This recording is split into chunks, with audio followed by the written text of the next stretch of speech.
What's up, my friends? Welcome back. Well, first of all, this will be a different kind of video. This will be a special video. As you can see, this will be a podcast because on the Spanish channel, I don't know if you've seen, but I already made like 4 or 5 podcasts. I can't remember the number, but the people seem to really like that. They really enjoy that but at the same time, the English is not my main language, so maybe I won't be able to speak very well. You won't understand me, so it is very important for me to leave a comment below. Once you see this entire video when I explain everything about this podcast and everything about what we will talk today about CNC machines, please leave a comment below if you like it, if you understand me, and if you want more, because that's very important for me in order to know if I will make more podcasts in English for this channel as well or not. So yes, please, once you finish the video, please leave a comment below. Yeah, I'm pretty annoying with the please. So as you can see, this won't be an edited video. I won't make only the cuts for the part that I don't like. I won't add any effects, any demonstration. This won't be a tutorial. This won't be, you don't have to follow any schematic. This will be more relaxed, and I hope that you will understand it. The idea is to post at least once a month a podcast. I'm not sure if I will be able to post one podcast a month, but I will try to do that because at the same time I have my Spanish channel, I have the podcast, I have the videos for both channels, the website and stuff like that. So I'm not sure if I will have time for one podcast a month, maybe even more. I'm not sure for now, but this will be like a longer topic. We will talk like maybe 40 minutes, 50 minutes in each podcast. We can talk about what you will learn when you are studying electronic engineer. We can talk about FPGAs, about microcontrollers, about electronics in general. We can talk about YouTube, about what you could work when you are an electronic engineer. And also I would like to invite people here on the podcast. When I first started this, I bought like 4 or 5 microphones and a mixer because my idea is that in the future I will be able to invite people. For now, it will be just me talking to the microphone. And this will be shared on YouTube as a video, and it will also be shared on Spotify and SoundCloud. So if you are in your car, you can play the Spotify audio file and just sit back and relax and just listen to what I'm about to say. Or if I have people invited here, the conversation, the interview and something like that, you will hear it on the audio file as well. So the idea is that in the future I will also have people, maybe colleagues of mine from the university, to talk about how it is to study electronic engineer here in Spain, in the UB, the University of Barcelona, what we studied, what we liked more, how was the test on that degree. Maybe I will invite some professor to talk about what projects are they in, what they did with what they were studying and stuff like that.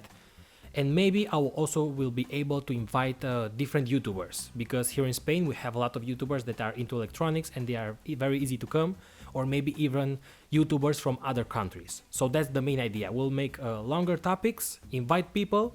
This will be shared on YouTube as a video and also on Spotify and SoundCloud as an audio if you want to listen when you are at work or you're in your car, or just plug your earphones and listen to it in your smartphone.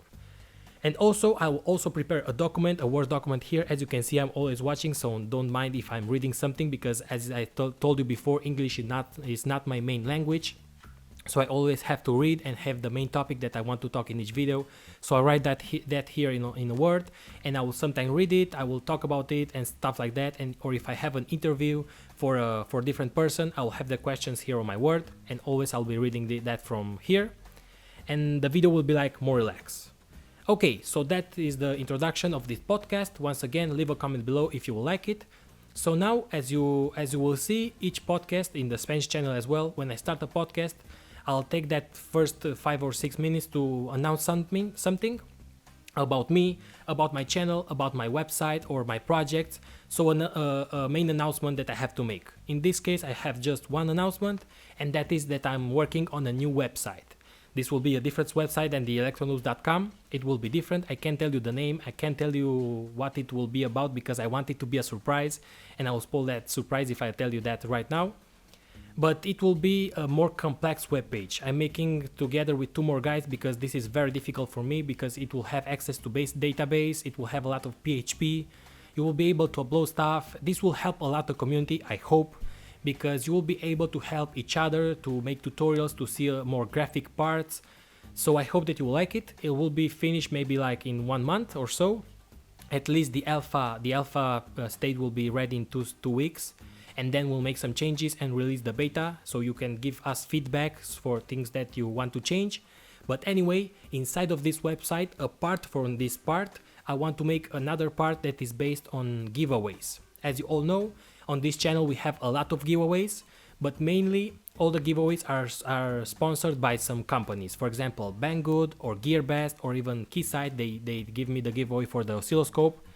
But if I want to separate from those companies, I want to make the giveaways myself, but that's very difficult for me because I'm not a rich person. As you can see, I'm just a simple YouTuber, and I will never have money to buy an oscilloscope that costs like $600 and give it away like that. I've made some giveaways in the past for some soldering station that were based on the T12 tip, and that cost me just like 35 euros. So that's very easy for me to give, but for bigger giveaways, it's impossible for me because I don't have the money. So what I want is to help the community even more. So instead of maybe just give away one soldering station of 35 euros, maybe give away 10 or 20. So in that way, I want all of you to have soldering stations, to have oscilloscopes, to have maybe power supplies and stuff like that, and start learning electronics.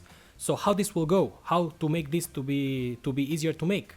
Well, instead of just enter the giveaway, I want to do this as the Omaze webpage does.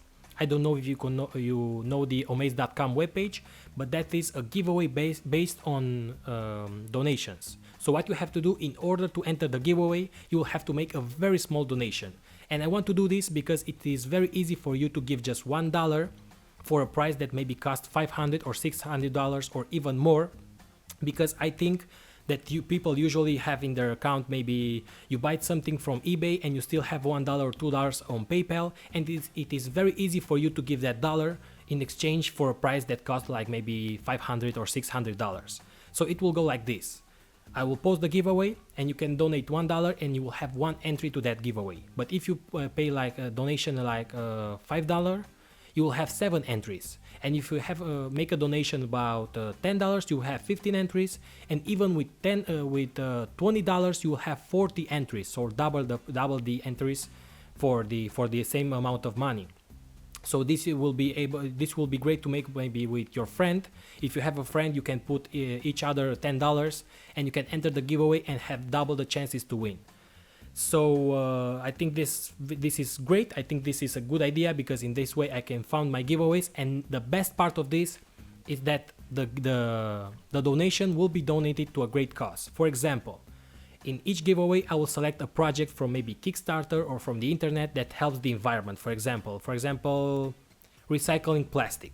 I will select a Kickstarter project that is helping recycling plastic, and all the extra money that is earned with this giveaway, I will give that to that project. For example, if I make I say a lot of for example, if I make a giveaway for the Keysight oscilloscope that will cost you $600 and the giveaway will earn like $800, I will give that extra $200 to that project in order to finish the project or in order to help, or any other project. I will post that project in the giveaway so you could read about it, you can see it if it is interesting and you want to help. And just have this in mind, on this channel we are like 110k subscribers, and on the Spanish channel we are already 30k subscribers, so a total of 140k subscribers, and will be even more. So it is very easy to reach at least maybe 500 persons if they donate $1. It is very easy to reach the $500 for an oscilloscope, so it is very easy to win at the same time. So please, now I hope that you understand me how this will go. Please leave a comment below also about the podcast, but also about this giveaway if you think that is interesting, and the most important part, if you think that $1 is too much for you or $1 is okay, or if also comment the country from where you are, because we had a lot of problems with shipping from other giveaways. For example, in Argentina, I know they have some problems with the frontier to pass the product. You have to pay a lot of taxes, so you have to comment about the podcast. You don't have. If you can, comment about the podcast and about the giveaway idea if you think it is nice, if you think $1 is okay to start, and also where you're from, because it is also important. So that will be the giveaway. The new website and the podcast are all announced. So now we can finally start with the first podcast for this channel. I really hope that you will like it. I've selected a topic that is very important to me because this is a CNC machine that I've made for my final project degree for the electronic engineer degree. This was a work for like 2 years. I had to make a lot of research. You have the full paperwork below if you want to see it. It is very long because there are a lot of research there about the motors, the encoding system, the metal parts, the power supply, everything, the test that I've made, the final specification. So if you want to see that, I will leave a PDF file below of the video if you are interested to see that. So okay, let's just start with this podcast. I will divide this in 3 main parts. First, we will talk about CNC machine as an intro, what it is, how it works, and also see the paperwork below. And then we'll see how first of all, the CNC machine doesn't work right now. As you can see, the power supply is opened. The PCB doesn't have the screen and the buttons. I don't have the motor for the Z-axis because this project was made like 1 year ago. So I've used a lot of modules from here, but anyway, that's not important because I will only talk about how this works, and I will try to put some videos from the past to show you how this works. Okay, and finally, when we see how this works and everything like that, we'll talk about the specification and end this podcast. So I hope this will be interesting for you. So let's just start. Okay, so first of all, what is a CNC machine? Well, CNC stands for computerized numerical control. So we need 3 elements for this machine. We need a computer, the computerized part. In this case, is a microcontroller that will receive the data, will control the motors, will make the PID control, will print everything onto the screen, and we receive the numbers. So that is the numerical part. We have the computer, the numerical, and in this case we will use G-code. G-code is a type of code that will send the coordinates for X, Y, and Z or any other coordinate that you have in numbers. So you receive that numbers, for example, the coordinate X2 and Y15, and the machine will go to 215 in that direction. So we have control, numerical, computers, numerical control, and the control is made with the motors, with the microcontroller, and that's it. That is a CNC machine. But what could be a CNC machine? Well, for example, a 3D printer is also a CNC machine. I know a 3D printer is a 3D printer because it prints stuff in 3D and with plastic or anything else, but at the same time it's a CNC machine because it has a computerized numerical control, it has step motors, it receives G-codes, it moves into different axes and stuff like that, and at the same time you can have a CNC machine that is a router, an engraver, you can have a drill engraver or maybe a laser-based engraver. You can have a plotter, that are those 2D machines that can draw shapes in 2D, and also all industrial screws and lathe machines can also be CNC machine because you have a lot of lathe machines that are connected to step motors, and the computers drive those to make screws, to make any part of aluminum and stuff like that. So basically, any machine that is controlled with numbers and a computer, it's a CNC machine. In my case, this machine has 3 axes. It has the x-axis, the y, and the z, so it could go in 3D. And this one, I wanted to make it very cheap and also remove the step motors because those are very expensive, very expensive compared with the motors that I've used. And I wanted to make this using some Optical encoded DC motors. That was my final goal, to make this very cheap, to make it DIY and stuff like that. So let me just talk to you about the parts of a normal CNC machine in general, not about this one, but CNCs in general. First of all, you need a computer or a microcontroller that will make the data processing unit and the control loop unit. I won't focus on that for this project. We also have the input data, which is the G-code in this case, maybe a display unit to show the values, but then we have the positioning unit, which is the main goal for my project. I'll focus only on the positioning part of this project, and that positioning part will have also 3 blocks, and those blocks are the driving system, which are the belts, the mechanical part of the machine. Then we have the motors, which is the prototype that I've made for this machine, and then we have the feedback loop, and the feedback will inform to the machine always the real position of the axis or of all the axes. So that is the feedback loop. So I had some goals for this one. I had some main goals and also some sub-objectives. So the main goals were to design a new prototype module that works with any Optic encoded system. So that's what I've made. This is an Optic encoded CNC machine that uses infrared light switches to detect steps of the motor, then will be applied to a gear system, and then we have a feedback loop so we can control the steps and at the same time the position and move in all axes using the microcontroller and some G-code that it will be sent from a computer. Another goal was to make the motor prototype, which is this one here, to be compatible with the size of a NEMA 17. As you all know, the NEMA 17 is a very common step motor, and it has this shape here, As you can see, we have the screws of this prototype in the same shape as the NEMA 17, and the size is almost the same as the NEMA 17, because if this prototype works, you could use this in any other machine that already has step motors. Just remove that motor and put this one with the PCB and the drivers, and convert that CNC machine into an optic encoded one. So my idea was to make the same motor to be used in any other machine that was made in the past. Another goal was to make this machine to have 3-axis movement, to design the frame of the machine, but I was a little bit short of time. I have my design, but it's not as good as this one, because this, as you can see, the plastic parts are 3D printed, and this is based on the Cyclone open source CNC machine.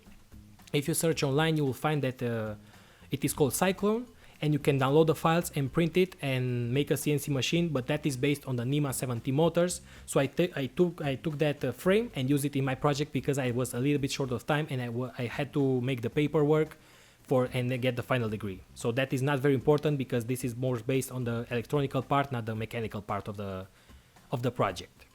Another goal was to create the DC motor driver to be able to control the speed, at the same time the power, and also the rotation direction of the motor. So we will use an H-bridge with a microcontroller, the drivers that will control these small motors, and it will control the speed of these motors, but also the direction, so we could go left or to the right. So these were the main goals for this project, but at the same time I had some sub-objectives, and those were to design the main board with the components that we need. So I had to make the PCB design, which is this PCB here. As you can see, it has a microcontroller, it has a space for an LCD screen, it has the drivers, the outputs, the main input, some voltage regulators. It also has some push buttons for manual control, so I had to design this board. It's very simple, it's not that complicated, and it is based on the Atmega 328 chip, which is the chip that the Arduino is using. So yeah, I had to design this board. Also, I wanted an FTDA connection between this board and a PC. So I was able to read the G code inside of the PC with a platform that is made in Java, and then using the serial connection by USB connector, by a USB cable, send the data to the machine and be able to print and move in all the directions.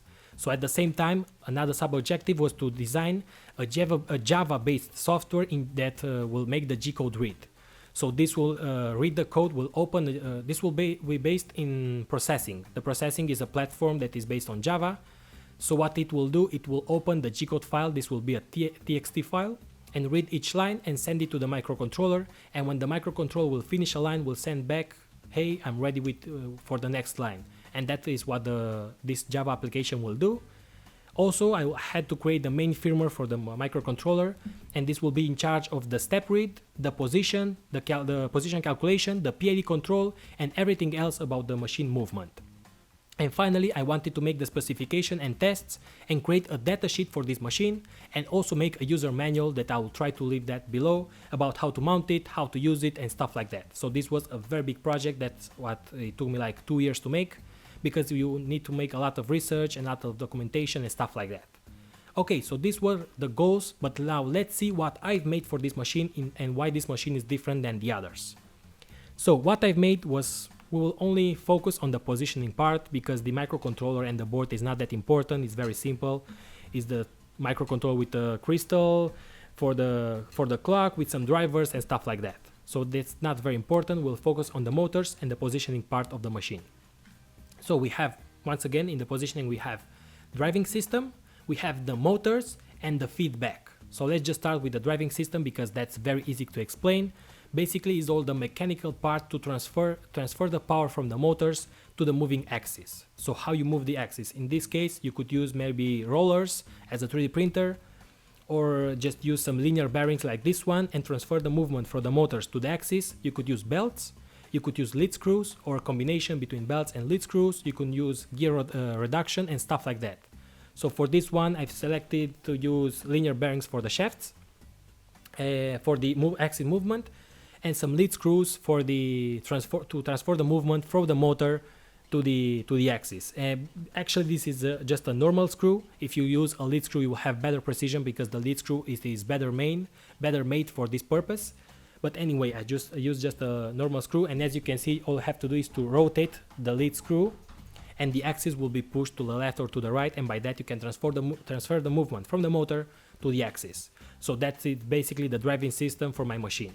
This has using this lead screw, you will have precision increased, because in order to make just 1 centimeters, you need 7 full rotation of the lead screw. Instead, if you use belts, you have like a 1-to-1 gear ratio, so the precision is not that high, but at the same time, the more precision you have, the lower will be the speed. And as you will see at the end of this podcast, the speed of this machine is very low, but it has high precision and very low speeds. And then we have the other part, which are the motors. And for the motors, you could use step motors, which are expensive. You could use AC motors, which are the brushless motors, which are also expensive and need an ESC that is also expensive at the same time. And the least expensive one is using DC motors. That is the choice that I've made, to using very small DC motors. For example, a NEMA 17 could cost you like $12 or $15, and this motor I think will cost you like 80 cents. And if you buy more of these motors from a main supplier, it could cost you even less. So I selected to use DC motors, but with DC motors you can know the position. To the step motors, you can tell the step motors, hey, I want to make 15 steps to the left, and it will make 15 steps. But if you stop the motor, you can't tell if the motor reached the 15 steps or not. It doesn't have a feedback, it is not a closed loop. But with the DC motor, you can't tell the motor to make 15 steps, because it doesn't have steps. It works with continuous power. So what you have to do with DC motors is to tell you, hey motor, I want you to make some steps. I don't know how many, but you make steps. And the microcontroller will be in charge to counting those steps. And when I reach those 15 steps, I will stop the motor. So this is basically how this machine will work with a more precise control. So for that, I wanted to make a 3D design. As you can see here on my table, I have the first design. This is very bulky, this is very big. This is awful because the gears inside were normal gear and they make a lot of sound. And even the gear is on the outside of the case, because as you can see, this is like made of parts. But this was a good start, and then I made a lot of more prototypes. I think like 15 or 20 prototypes. As you can see here on my table, I have 2 different parts. So as you can see, for example, this one inside we have a gear case. I first wanted to use normal gears, but those had a lot of backlash and also made a lot of noise. So instead of that, I'm using now worm gear. As you can see here, I have a worm gear reduction. This has a reduction of 1 to 200. So then we have the gearbox. Below we have the motor. As you can see here, you can see the motor. I will try to put some videos with a more close look on the motors. We have the DC motors, and on the end shaft of the motors we have a disc with some holes, and that is connected to the sensor, which is an optic switch. It's an optic sensor, and we have 5 wires at the output. Why we have 5 wires? Because 2 wires are for the DC motor to control the rotation and the speed, and 3 more wires are for ground, 5 volts, and the signal output from the optic switch. And these 5 volts connection will be connected to the main board. We have the connections here.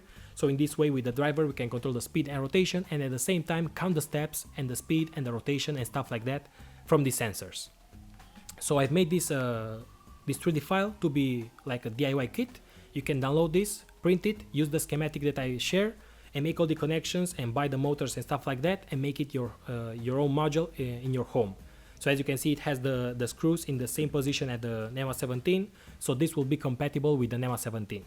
But as you can see here on the machine, I'm not using those motors for the final project, because these motors were made with PLA material. This is not a soft material. It sounded a lot. Sometimes the gear was stuck, so I had to use a different motor, a different gear. As you can see, this case, I bought this case from eBay for like €1. So this is also based on a worm gear, but as you can see, the plastic is more soft, so it was performing better. So what I do, I made some holes in this case, and I screwed in place the DC motor, and at the same time, since I didn't have the plastic case anymore, I couldn't place the optic switch sensor. So I had to think about how could I place the optic sensor on the same motor. So I found these motors with a small PCB that already have the sensor and the disc. This is made out of metal in place. So this has 32 steps for each rotation. So at the same time, I had the gear and also the encoder for the steps. So probably you are asking why I'm using a gear, because DC motors are not very powerful. So in order to move this axis, you have to need more torque. So for that, you add the gear, you lose some speed, but you increase the power. So by that, you can move the axis very easy. Okay, so this is the final design, or this one I think, but it's missing the bottom part of the case. So all you had to do was to download these parts, print them, and glue them together at the shaft. And as you can see, when I move, I can encode the steps. And the optic encoder, okay, so the final use is with these motors because I was short of time once again and I had to use something that worked. So I bought these modules. It's a little bit cheating for the project, but anyway, the purpose for this was to make it work, so I had to use these modules. And yeah, these have a better case and a better plastic use, so that's why I've selected those motors. But in the future, I hope that I will make these motors to work well, so you could just buy this or make this yourself and plug it into any machine that uses the NEMA 17 motor and use it like that with an optic encoder sensor. Okay, so the final part for the positioning system is the feedback. So that feedback will give you the real position of the motors, because as I said before, with step motors, you can just send the steps that you want to make and always know the position. But if the machine loses some steps, you won't be able to know that the machine lost some steps. So what this does, it will give you the real position. And for that, we have two systems, a linear sensor or a rotary encoder. The linear sensor could be just like a magnetic strip, for example, and depending on the magnetic field of that strip, you can know the exact position of your motor, of your axis. Or you can use like a caliper, for example. A caliper is the device, and then when you move, it will change the capacitance, and by that you can count steps. You have calipers with I2C communication, so you can know the position and send that with the serial data to the microcontroller and know the exact position all the time. And then we have the rotary encoders, which are some encoders that are placed directly onto the shaft of the motor, and when the motor is moving, you can count steps and by that know the position of your axis. So I have here a table with the advantages and disadvantages of these two systems. So first of all, for the linear control, it has a direct, reliable measurement of the position. So you can know the position directly with the serial communication, for example.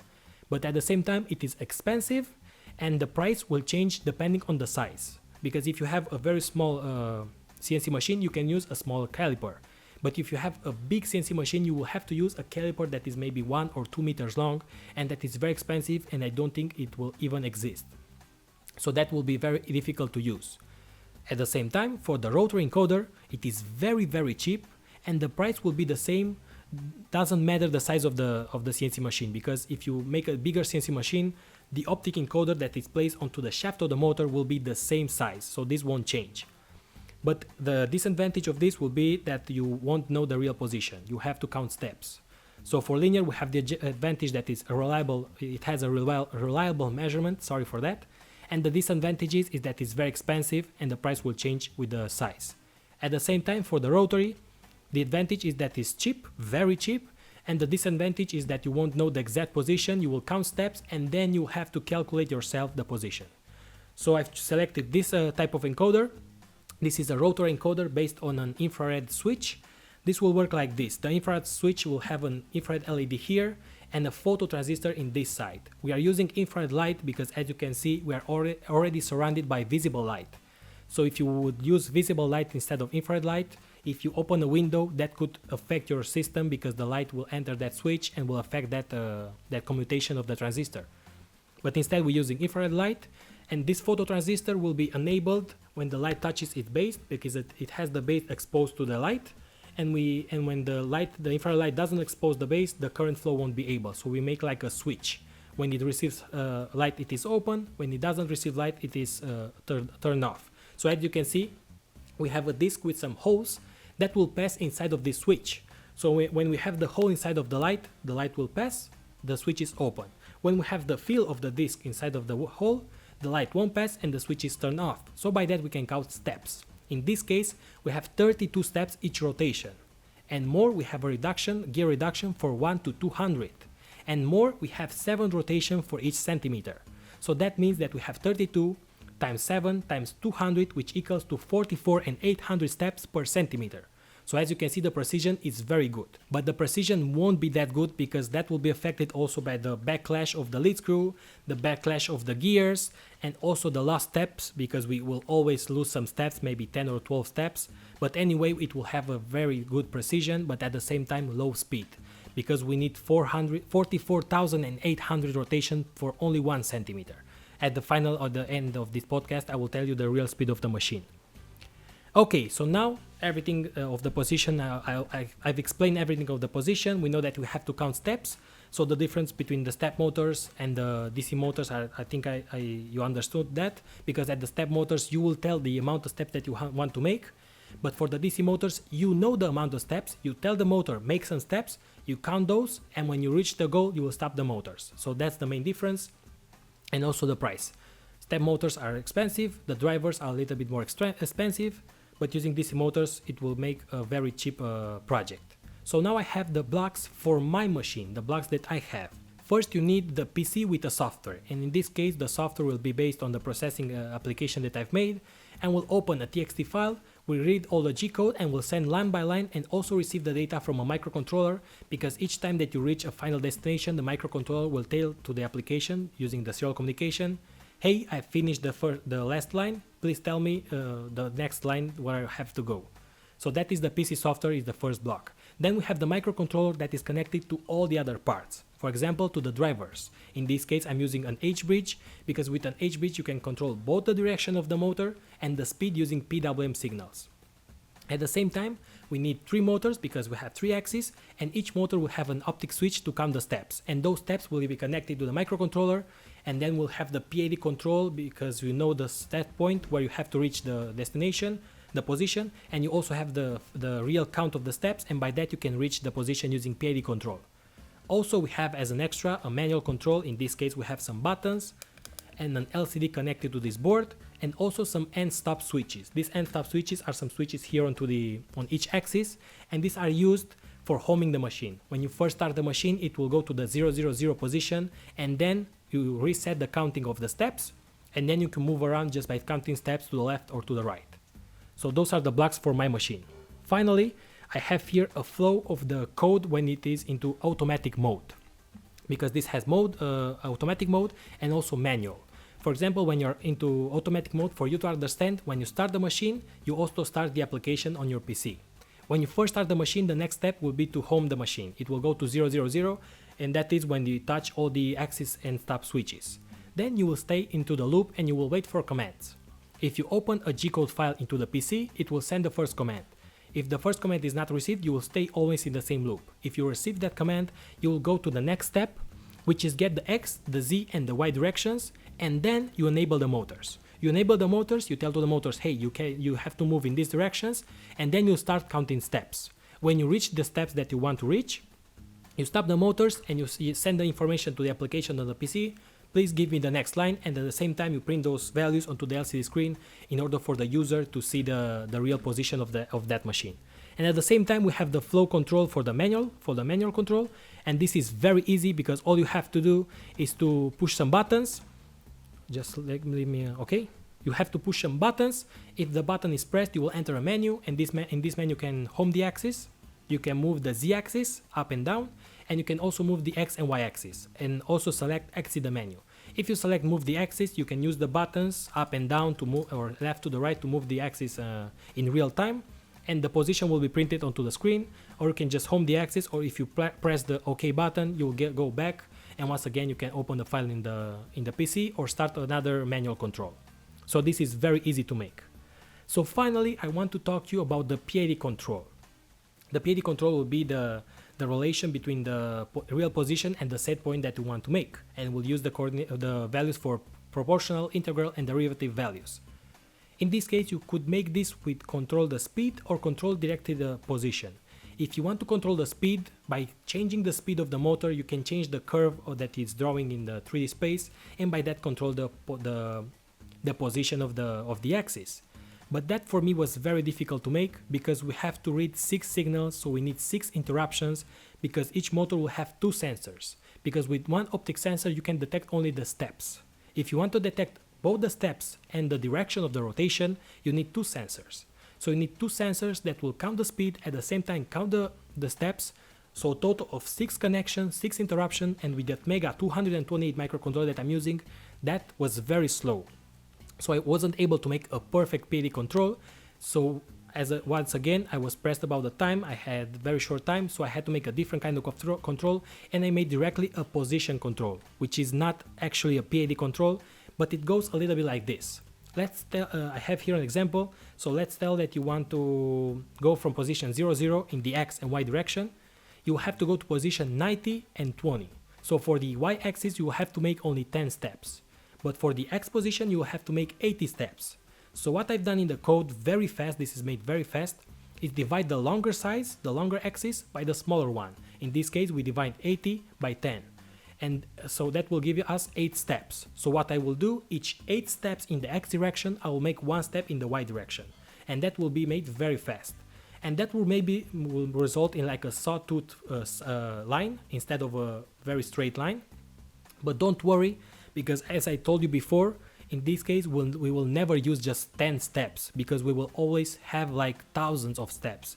So instead of seeing a sawtooth line, you will see a very straight line. We made some tests. I was able to print circles, squares, lines, all kind of lines, longer, smaller, in all directions. So that was no problem. The only problem is that it will commutate one motor at a time. So that will take a little bit more time. You won't see that the motors are commutated differently because this is made very fast, but that will slow a little bit down the motor speed. So instead of making a PID control where you control the feed rate and the speed of each motor at the same time, I had to make a separate control because this was very difficult to make. I'll try to put in the graph that I'm showing here to the screen to understand the sawtooth line and the real line that you have to make. But just think that this is a very zoomed in line. If you go on the outside, you will see a very straight line, so it's no problem. I had very good precision with this machine and this kind of control. So, okay, finally, I will talk about the final characteristic of this machine. Let's say that this project is done. So the final characteristic that I made and specification are that this is a DIY project. That means that the potential customer could buy these parts and download the firmware. You have a kit of the material and you could buy this because this was made as a proposal for a future product that will be on the market and presented as a DIY kit. So you will be able to download everything and make the same machine in your home. For now it's not shared on any platform. Maybe in the future I will share the entire project. For now it's not shared. The second specification is that it has a free firmware. It's using the Arduino platform, which is also open source. The Java software, 3D printable files, and the main board and the Gerbers are presented as a kit, so you could download it and buy them and make your own machine. Then we have a 3-axis movement, which was one of the goals for this machine, and it has high precision, 0.19 micrometers per step. That is very huge, and also have in mind that it will have some errors because of the backlash, because of the lost steps and stuff like that. But anyway, the precision is quite good, but the speed is very low. The highest speed that it reached, it was of 28.8 millimeter per minute. So that is like less than 3 centimeters per minute. That is very slow. So you could use this machine maybe with engraving metals, because when you are engraving metals you need low speeds. But for 3D printing, for example, you couldn't use this machine because it is very slow. So just for a few centimeters of engraving, you will need like 3 or 4 minutes. So yes, that is very slow. Then we have that is G-code compatible. You could use any G-code. It will read the X, Y, and Z coordinates and send that to the microcontroller. It also has a manual control using the push button on the PCB and the display, so you could see the coordinates. So for example, if you want to engrave something just in straight line, you could use the manual control to engrave that. You can start the drill and use the buttons to control the position. Okay, the next part that we have is that it's scalable. That means that you can make it bigger and the price won't change too much. Only for the parts that you're using, the mechanical parts, for example, longer lead screws, maybe bigger 3D printed parts, but the rest of the electronics and the motors will be the same. I mean, you could use the same motor for a bigger CNC machine and the price won't change too much. Also, it has an upgradable firmware. That means that anytime that I or any user if I post this open source could improve the code, you can download that code and upload it to the PCB, and you will have a new firmware and it will work even better. It has a direct power from 220 volts, which is this power here, and 50 Hertz here in Spain. It has low power consumption. For example, one DC motor will have a consumption of maximum 110 milliwatts. So a total estimated power with the microcontroller, it will have some LEDs with the drivers and everything, would be between 5 and 6 watts. So that is quite low power. And it has a weight of 2.6 kilograms because I've used a wood base, some 3D printed files, and a lot of metal parts and metal screws. So these are the main specification of the machine. Okay, so finally, let's say that I finished this project and I presented it to my university. Was this a success?